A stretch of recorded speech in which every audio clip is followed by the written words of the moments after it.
আবারও না আসলে নাই। এবার কিন্তু আমাদের গর্ভবতী ধানগুলা কিন্তু কাটা শেষ। গর্ভবতী ধান কিন্তু কাটা শেষ, খালাস হয়ে গেছে অটোমেটিক ধান কিন্তু অবশেষে আমাদের কাটা শেষ ইউনিয়নের। এ ভাই এখন ধান বোঝে নিয়ে যাবে, অবশ্যই আমরা ভাইয়ের সঙ্গে এখন কথা বলবো। ভাই কিন্তু আসতেছে টোলোবলো ভাবে, এই দেখতেই পাচ্ছেন কি রকম ধরনের টোলোবলো ভাবে ধানগুলো নিয়ে যাচ্ছেন। এ ভাই আপনি যে ধানলা নিয়ে যাচ্ছেন আপনার কি ধরনের অনুভূতি? একবার নিয়ে দেখ। তবুও কি ধরনের অনুভূতি? আপনি যে ঘাড়ে নিয়ে যাচ্ছেন আপনার ঘাড়ের মধ্যে সুসুরি লাগে না? একবার নিয়ে দেখ না রে।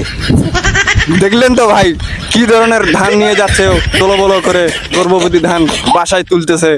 ভাবি মনে হয় অনেক খুশি হবে, এই জন্য ভাই বোঝে ধানগুলো নিয়ে যাচ্ছে। তার মুখ থেকে শুনবো তার অনুভূতিটা কি।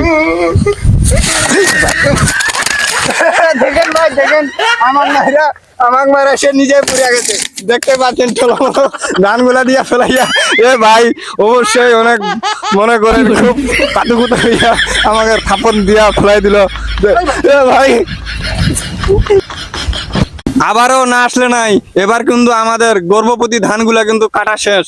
গর্ভবতী ধান কিন্তু কাটা শেষ, খালাস হয়ে গেছে অটোমেটিক ধান কিন্তু অবশেষে আমাদের কাটা শেষ ইউনিয়নের। এ ভাই এখন ধান বোঝে নিয়ে যাবে, অবশ্যই আমরা ভাইয়ের সঙ্গে এখন কথা বলবো। ভাই কিন্তু আসতেছে টোলোবলো ভাবে, এই দেখতেই পাচ্ছেন কি রকম ধরনের টোলোবলো ভাবে ধানগুলো নিয়ে যাচ্ছেন। এ ভাই আপনি যে ধানলা নিয়ে যাচ্ছেন আপনার কি ধরনের অনুভূতি? একবার নিয়ে দেখ।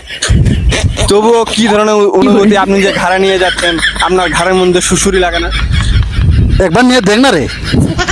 দেখলেন তো ভাই কি ধরনের ধান নিয়ে যাচ্ছে ও, তোলো বলো করে গর্ভবতী ধান বাসায় তুলতেছে। ভাবি মনে হয় অনেক খুশি হবে, এই জন্য ভাই বোঝে ধানগুলো নিয়ে যাচ্ছে। তার মুখ থেকে শুনবো তার অনুভূতিটা কি। দেখেন ভাই দেখেন, আমার মায়েরা সে নিজে পুড়ে গেছে, দেখতে পাচ্ছেন টোলোবলো ধানগুলা দিয়া ফেলাইয়া। এ ভাই অবশ্যই অনেক মনে করে খুব কাতুকুতো হইয়া আমাকে থাপন দিয়া ফেলাই দিল। এ ভাই